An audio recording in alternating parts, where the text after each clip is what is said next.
Assalamu alaikum everyone. Welcome to Vocabgram. We learn English with easy lessons. Let's learn advanced English vocabulary from newspaper. On Sunday morning, Israel airstrike Damascus, the city of Syria, and killed 15 people, including two women. So this article is from Dawn News, and I have selected 16 advanced English vocabulary from that newspaper article and going to explain them in this lesson. So let's begin. Our first advanced English vocabulary from newspaper is cratered. Cratered is an adjective and it means having large bowl-shaped cavity in a surface. देखिए किसी explosion की वजह से कोई बम वगैरह गिरा है या किसी किस्म का कोई एक्सप्लोजन हुआ है और जमीन के ऊपर किसी भी सरफेस के ऊपर एक बड़ा सारा गड्ढा जो होता है ना गोल सा गोल शेप का, ठीक है, वो गड्ढा पड़ जाए ना तो उस गड्ढे को क्रेटर बोलते हैं। ठीक है, उस गड्ढे को क्रेटर बोलेंगे और ये जो गड्ढा पड़ा हुआ है इसको क्रेटेड बोलेंगे क्योंकि क्रेटेड जो है ना वो एडजेक्टिव है। ठीक है, अब ये सारे जो सेंटेंसेस हैं उस आर्टिकल से लिए हुए हैं मैंने, ताकि आपको समझ में आए कि उन्होंने किस सेंस में इसको यूज किया था। तो उन्होंने इस तरह से कहा है, आर्टिकल में लिखा हुआ था कि the overnight strike created a road and wrecked the adjacent 10 storey building in the Kafr Sousa district. ठीक है, वो ये कह रहे हैं कि ओवरनाइट मतलब कि रात को जो स्ट्राइक हुई, एयर स्ट्राइक इसराइल की तरफ से हुई, और क्रिएटेड मतलब कि एक गड्ढा डाल दिया और एक रोड के ऊपर गोल किसी मतलब शेप का जो है ना एक गड्ढा सा जो है वो डाल दिया। एंड रेक्ट का मतलब होता है तबाह कर देना। द एडजेसेंट, एडजेसेंट का मतलब है मुल्हका, जिसको उर्दू में बोलते हैं। ठीक है, मतलब के साथ वाली। ठीक है, साथ एक 10 स्टोरी बिल्डिंग थी, एक रोड के साथ 10 स्टोरी बिल्डिंग थी, मतलब रोड के ऊपर वो गड्ढा पड़ गया इस एयर स्ट्राइक की वजह से, और 10 स्टोरी जो बिल्डिंग थी जो है वो भी जो है ना वो पूरी तबाह हो गई है, रेक्ट हो गई है, मतलब कि तबाह हो गई है। नेक्स्ट है जी हमारे पास crash down. Crash down is a verb and it means crash है वर्ब, और इसका मतलब यह है कि to fall down with a lot of noise. ठीक है, क्रैश डाउन का मतलब होता है कोई चीज ऊपर से नीचे गिरे और बहुत नॉइज के साथ गिरे। ठीक है, अच्छा क्रैश डाउन जो है ना वो जैसे इसको कहा जाता है ना, जैसे इकोनॉमी क्रैश डाउन कर गई या प्राइसेस क्रैश डाउन कर गई, किसी चीज की प्राइसेस अगर क्रैश डाउन कर गई मतलब कि वो नीचे गिर जाना। ठीक है, एक तो फिजिकली नीचे गिरना होता है, उसके लिए भी क्रैश डाउन जो यूज होता है, या वैसे किसी चीज की कीमत या वैल्यू का नीचे गिर जाना जो होता है ना उसको भी क्रैश डाउन करना कहते हैं। जैसे कि सेंटेंस है, a woman was also killed in the Mazraa district possibly hit when Syrian anti-aircraft munitions crash down it added। ठीक है, वो ये कह रहे हैं कि एक औरत भी जो है ना वो मजरा डिस्ट्रिक्ट में जो है वो मरी है, वो किल की गई है, कत्ल हुई है।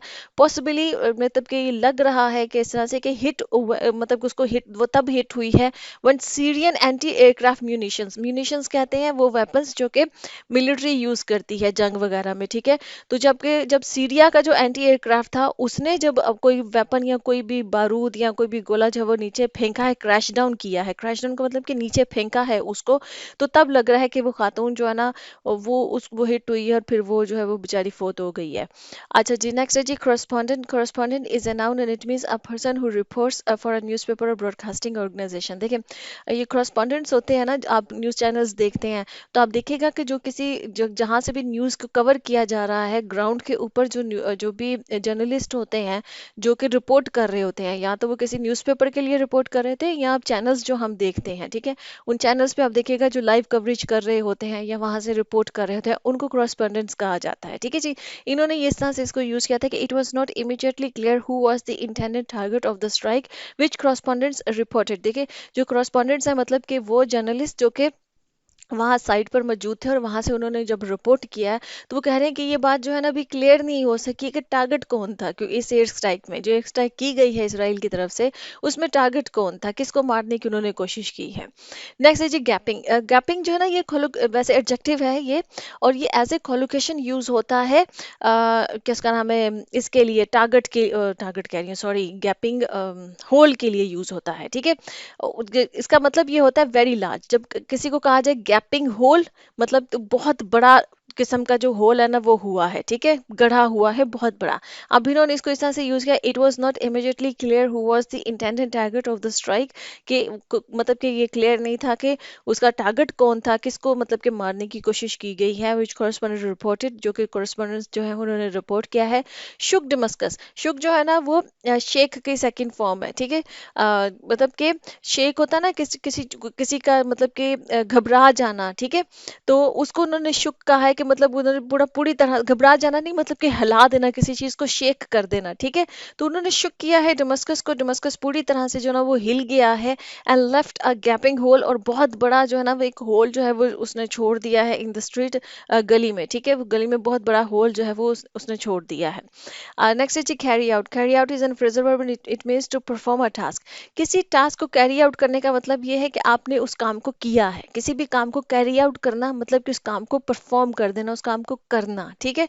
सेंटेंस ये है, shortly after midnight the Israeli enemy carried out an aerial aggression from the direction of the occupied Golan Heights. ठीक है, गोलान हाइट्स जो है ना वो सीरिया और इसराइल के दरमियान का एक कोई पहाड़ी इलाका है जो कि ऑक्युपाई किया हुआ है इसराइल ने, ठीक है। तो वो कह रहे हैं कि वहां से जो है ना वो एरियल एग्रेशन जो है ना उन्होंने कैरी आउट किया है। मतलब कि एरियल एग्रेशन कहते हैं कि मतलब हवाई जो है ना वो एयरक्राफ्ट्स के थ्रू जो है ना उन्होंने अटैक किया है, ठीक है। वहां से उन्होंने जो ना बम्बारमेंट जो भी बमबारी वगैरह की है वो उन्होंने वहां से की है, ठीक है जी। अच्छा जी, नेक्स्ट हमारे पास है वो है vicinity. Vicinity is a noun and it means the area near और सराउंडिंग ए पर्टिकुलर एरियाज, ठीक है। विसिनिटी कहा जाता है किसी पर्टिकुलर बिल्डिंग या किसी पर्टिकुलर एरिया का जो सराउंडिंग एरिया होता है ना, उसके करीबी एरिया या उसके इर्द गिर्द का एरिया, उसको विसिनिटी कहा जाता है। जैसे कि सेंटेंस में उन्होंने इस तरह से यूज किया था कि targeting several areas in Damascus and its vicinity, मतलब कि जो टारगेट किया गया है, मतलब बहुत सारे एरियाज डमस्कस के अंदर जो है ना वो उनको टारगेट किया गया, एंड इट्स विसिनिटी, और इसके सराउंडिंग एरिया को भी। सिर्फ डमस्कस नहीं, डमस्कस का जो सराउंडिंग एरिया है उसको भी टारगेट किया गया है, इंक्लूडिंग रेजिडेंशियल नेबरहुड्स, मतलब कि उसमें रेजिडेंशियल नेबरहुड्स मतलब कि जो रहायशी इलाके हैं उसके साथ जो थे वो भी इसमें टारगेट हुए हैं, वो भी शामिल थे इस टारगेट में। नेक्स्ट है जी medieval. Medieval is an adjective and it means related to middle ages. अच्छा जी, ये जो यूरोपियंस जो है ना वो मिडीवल जो वर्ड है वो बहुत यूज़ करते हैं। उनकी हिस्ट्री का ये टाइम पीरियड जो है ना, यूरोप की जो हिस्ट्री का टाइम पीरियड है 500 आफ्टर डेथ से लेके 1500 आफ्टर डेथ, जो मतलब कि जो सेंचुरीज हैं 500 सेंचुरी से लेके 1500 सेंचुरी तक का जो एरिया इनकी हिस्ट्री का है ना, वो उस टाइम पीरियड को ये मिडीवल टाइम पीरियड कहते हैं, ठीक है। उसको मिडिल एजेस भी बोलते हैं और उसको उसके लिए इनके स्पेसिफिक वर्ड है मिडीवल। अच्छा जी, historic buildings near the medieval Damascus, ठीक है। वो कह रहे हैं कि जो हिस्टोरिक बिल्डिंग्स हैं वो भी मतलब कि हिट हुई हैं इसके अंदर, और नियर द मिडीवल डमस्कस मतलब कि दमिश्क का वो इलाका जो कि मतलब जहाँ पर अभी आपको इसका नेक्स्ट आगे पता लगेगा, इसका ज़्यादा सही वहाँ पे है। Citadel. Citadel is a noun and it means a castle in or near a city near where people can take shelter from danger. ठीक है, सिटीडल कहा जाता है किसी कोई कैसल हो, कोई किला वगैरह हो, कोई फोर्ट्रेस हो, ठीक है, उसको सिटीडल बोला जाता है। जो सिटी के जो शहर होता है उसके थोड़ा मतलब कि उसके करीब ही होता है, जबकि पुराने ज़माने में जो मतलब ये कैसल्स बनाए जाते थे, फोर्ट्रेस बनाए सिटी के साथ, शहर के साथ बनाए जाते थे, कि अगर खुदा ना खास्ता कोई हमला वगैरह हो तो लोग भागकर उस कैसल के अंदर या उस फोर्ट्रेस के अंदर जो है ना वो पनाह ले सके, ठीक है। तो उसको सिटीडल बोला जाता था। सेंटेंस है कि historic buildings near the medieval Damascus citadel were also several severely damaged, ठीक है। वो ये कह रहे हैं कि वो जो हिस्टोरिक बिल्डिंग्स है जो कि डमस्कस का वो मतलब कि ये जो हिस्टोरिक बिल्डिंग है और ये जो कैसल है वहाँ पर जो सिटीडल है वहाँ पर, मतलब ये उन्होंने मिडिवल कहा है, मतलब ये इतना पुराना है जो मिडिल एजेस, मतलब इसकी जो कंस्ट्रक्शन हुई है जो मिडिल एजेस का टाइम पीरियड था ना तब इसकी कहीं कंस्ट्रक्शन हुई है, और वो भी जो है ना सीवियरली डैमेज हुआ है। नेक्स्ट है जी हमारे पास वो है decline. Decline is a verb and it means to politely refuse. किसी चीज़ को पोलाइटली रिफ्यूज करने को डिक्लाइन करना कहते हैं। ही डिक्लाइंड योर ऑफर, ठीक है, उसने तुम्हारी ऑफर को रिफ्यूज कर दिया। रिफ्यूज थोड़ा सा इनफॉर्मल वर्ड है, डिक्लाइन थोड़ा सा पोलाइट है, फॉर्मल है। जब जो जो मतलब कहीं पे आपने फॉर्मल इंग्लिश यूज करनी है तो वहां पर रिफ्यूज करने की जगह पर, रिजेक्ट करने की जगह पर आप डिक्लाइन वर्ड यूज करते हैं। Sentence है जी, Israeli military declined to comment on the strike when approached by Reuters news agency, ठीक है। Reuters जो न्यूज़ एजेंसी है उन्होंने जब उनसे अप्रोच किया इसराइल से, उन्होंने पूछना चाहा कि आपने ये क्यों अटैक किया है, तो उनकी जो मिलिट्री है ना उन्होंने डिक्लाइन कर दिया कमेंट करने से, मतलब कि उन्होंने किसी किस्म का कोई रद्द अमल देने से जो है ना वो रिफ्यूज़ कर दिया, इनकार कर दिया। आगे जी, antiquities. Antiquities is a noun and it means building statues and coins made in ancient time, ठीक है। एंटीक्विटीज़ उन बिल्डिंग्स को, उन coins कोइंस को, उन स्टैचूज को कहा जाता है जो एंशियंट टाइम, वही मिडिवल टाइम पीरियड में जो भी बिल्डिंग्स बनी हैं या जो स्टैचूज बने हैं, कोई कोइंस बने हैं, वो जो होते हैं ना वो एंटिक्विटीज कहलाते हैं, जिनको हम नवादरात भी उर्दू में बोलते हैं, ठीक है। तो वो एंटिक्विटीज होते हैं। सेंटेंस ये है कि historic buildings near the medieval Damascus citadel were also severely damaged, said the head of the Syrian Antiquities Department, Nazir Awad, blaming an Israeli missile। ठीक है। अच्छा, वो ये ना कि वो कह रहे हैं कि जो medieval Damascus citadel है, जाहिर बात है वो जो हिस्टोरिकल बिल्डिंग्स हैं और वो जो फोर्ट्रेस है वो भी चूंकि severely डैमेज हुआ है। और ये कहा किसने है? सीरियन एंटिक्विटीज डिपार्टमेंट, सीरियंस का जो वो डिपार्टमेंट जो कि इन चीज़ों की देखभाल करता है, जो जो पुरानी नवादरात की देखभाल करता है ना, ऐसी बिल्डिंग्स, ऐसे कोइंस, ऐसे स्टैचूज, उन उनकी सारी जो है ना वो देखभाल करता है। तो उस डिपार्टमेंट के जो है ना वो जो कोई नज़ीर आबाद हैं, उन्होंने ये कहा है और ब्लेम किया है इसराइल के मिसाइल्स को, ठीक है।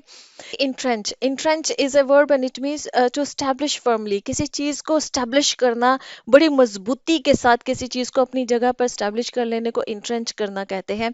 जैसे कि इसमें सेंटेंस ये है कि we will not allow Iran to obtain nuclear weapons and we will not allow it to entrench on our northern border, prime minister Benjamin Netanyahu told Sunday's cabinet meeting. ठीक है।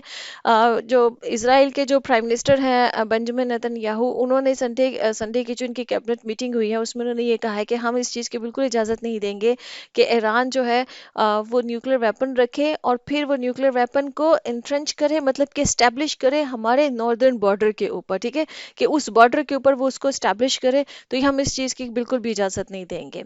नेक्स्ट है जी सबब। सबब is a noun and it means a residential district outside but near a city. देखें, सबब वो इलाका होता है जो कि सिटी से, शहर से बाहर होता है, लेकिन शहर के बिल्कुल करीब होता है और उसमें रहायशी लोग होते हैं, ठीक है, मतलब कि लोग रह रहे होते हैं शहर से बाहर, उनके करीबी, जिनको हम मुजाफाती इलाके बोलते हैं ना उर्दू में, वो सबब्स कहलाते हैं। अच्छा जी, सेंटेंस है in Tehran foreign ministry spokesman Nasser Kanaani strongly condemned the attacks of Zionist regime against targets in Damascus and its suburbs। ठीक है, कि मतलब कि जो जो ईरान का मतलब जो इलाका है और शहर है, उनका तेहरान की फॉरेन मिनिस्ट्री जो है उसके जो स्पोक्स पर्सन है नासिर कनानी, उन्होंने स्ट्रांगली इस चीज़ की जो है ना मजम्मत की है, इस अटैक की, जो जायनिस्ट रजीम की तरफ से उन्होंने कहा कि उन्होंने अटैक ये हुआ है अगेंस्ट टारगेट्स, मतलब कि इन दमस्कस के अंदर एंड इट्स सबर्ब्स, और इसके जो मजाफाती इलाके हैं, मतलब कि दमिश्क के अंदर और उसके जो मजाफाती इलाके हैं उन पे जो ये सारे अटैक हुए उसको उन्होंने कंडेम किया है। नेक्स्ट है जी denounce. Denounce is an adjective and it means publicly say something is wrong. ठीक है, पब्लिकली किसी चीज की मजम्मत करने को डिनाउंस करना कहते हैं। कंडेम के भी का भी मतलब मजम्मत करना होता है, डिनाउंस करने का मतलब भी मजम्मत, आप मतलब कि पब्लिकली कह रहे हैं कि ये चीज गलत हुई है, मतलब हम इस चीज के साथ नहीं है, ठीक है, तो आपने डिनाउंस किया है उस चीज को। सेंटेंस ये है the Gaza based Palestinian militant groups Hamas and Islamic Jihad also denounce the strikes. ठीक है, कि वो कह रहे हैं कि गजा के बेस्ड, मतलब गजा में जो बेस्ड है पैलेस्टीनियन मिलिटेंट ग्रुप्स, जो मिलिटेंट ग्रुप्स वो होते हैं जो कि लड़ाई करते हैं, जो मतलब हथियार यूज करके जो रजीम या जो भी गवर्नमेंट होती है उसके खिलाफ जो है वो बगावत करते हैं, ठीक है। तो जो हमास है और वो इस्लामिक जहाद के जो ग्रुप्स हैं, उन्होंने भी जो है ना डिनाउंस किया है इन स्ट्राइक्स को, मतलब कि पब्लिकली इनको कंडेम किया है इन स्ट्राइक्स को। नेक्स्ट है जी anonymity. Anonymity is a noun which means the condition of being anonymous. देखिए जिसको क्या कहते हैं, एनोनिमस कहा जाता है नामालूम, ठीक है। तो वो जो नामालूम रहना होता है ना, वो उसको एनोनिमिटी एनोनिमिटी बोलेंगे हमें, नामालूम का क्या उसको क्योंकि एनोनिमस का मतलब समवन एनोनिमस होता है जो अपनी शनाख्त को मतलब छुपा के रखे, तो दैट पर्सन इज अनोनिमस, नामालूम पर्सन, जिसको नामालूम अफराद मुझे मेरे जहन में ना वो हो रहा है, इसलिए मुझे हंसी आ रही है क्योंकि हम अपने न्यूज़ में बहुत सुनते हैं ना नामालूम अफराद, तो वो अनोनिमस होते हैं, ठीक है। तो अनोनिमिटी वो उस चीज़ की जो अपनी शनाख्त को खुफिया रखा हुआ है ना, ये अनोनिमिटी कहलाती है, ठीक है। वो इंसान अनोनिमस के इंसान कहलाएगा और वो जो उसकी शनाख्त खुफिया है वो उसकी एनोनिमिटी कहलाएगी। मेरे जहन में वो नामालूम अफराद घूम रहा है। अच्छा जी, सेंटेंस ये है एन इस्लामिक जिहाद official said none of its members were killed or wounded, requesting anonymity as he was not authorized to speak to the media. ठीक है, वो कह रहे हैं कि इस्लामिक जिहाद का जो ऑफिशियल है उसने कहा है कि none of its members were killed or wounded. उन्होंने कहा कि हमारा किसी कोई भी मेंबर जो है ना वो मारा गया है ना वो जख्मी हुआ है. और रिक्वेस्टिंग एनोनिमिटी मतलब कि उसने ये कहा है, अपनी रिक्वेस्ट की है कि मुझे नामालूम रखा जाए, मतलब मेरी शनाख्त को वाजिया ना किया जाए, बताया ना जाए कि मैं कौन हूँ, because he was not authorize to speak to the media, क्योंकि उसको वो अथॉरिटी नहीं मिली हुई थी कि वो मीडिया से बात कर सके. अच्छा जी, नेक्स्ट है जी repression. Repression is a noun which means the use of force और violence to control people.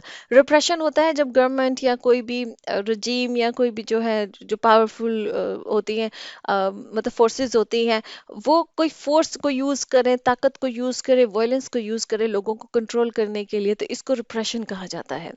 Sentence ये है, the Syrian conflict started in 2011 with the brutal repression of peaceful protest. कहते हैं कि सीरिया का ये जो कॉन्फ्लिक्ट स्टार्ट हुआ था ना, ये 2011 में स्टार्ट हुआ था, जब बहुत ही ब्रूटल किस्म का रिप्रेशन किया गया था, मतलब वायलेंस जो है ना वो इस्तेमाल किया गया था और लोगों को सप्रेस करने की कोशिश की थी जब वो पीसफुल प्रोटेस्ट कर रहे थे. वहां से जो है ना ये सारा मसला स्टार्ट हुआ है इनका.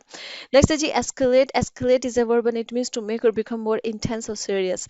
किसी चीज को एस्केलेट करने का मतलब ये होता है कि उस चीज का बढ़ जाना, और बढ़ करना बहुत ज्यादा इंटेंस या बहुत ज्यादा सीरियस हो जाना. मतलब कि कोई कॉन्फ्लिक्ट को छोटे लेवल पर हो, अब वो छोटे लेवल से वो कॉन्फ्लिक्ट बढ़ जाए और बहुत बड़े लेवल पर बढ़ जाए और बड़ा सीरियस और बड़ा इंटेंस हो जाए, तो आप कहेंगे कि ये एस्केलेट कर गया है. ठीक है, तो जैसे कि सेंटेंस है, the Syrian conflict started in 2011 with the brutal repression of peaceful protest and escalated to pull in multiple foreign powers and global jihadist.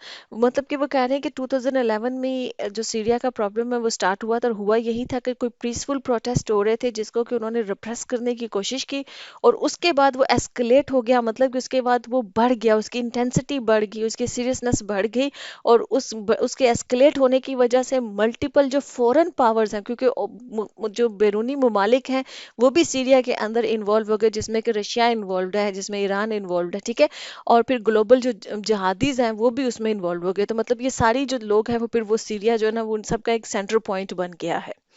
Okay ji friends, यहाँ पे लेसन खत्म होता है. आपके लेसन इंटरेस्टिंग था, आपने नए वर्ड सीखे हैं तो मुझे बताइएगा ना. ऐसी नेक्स्ट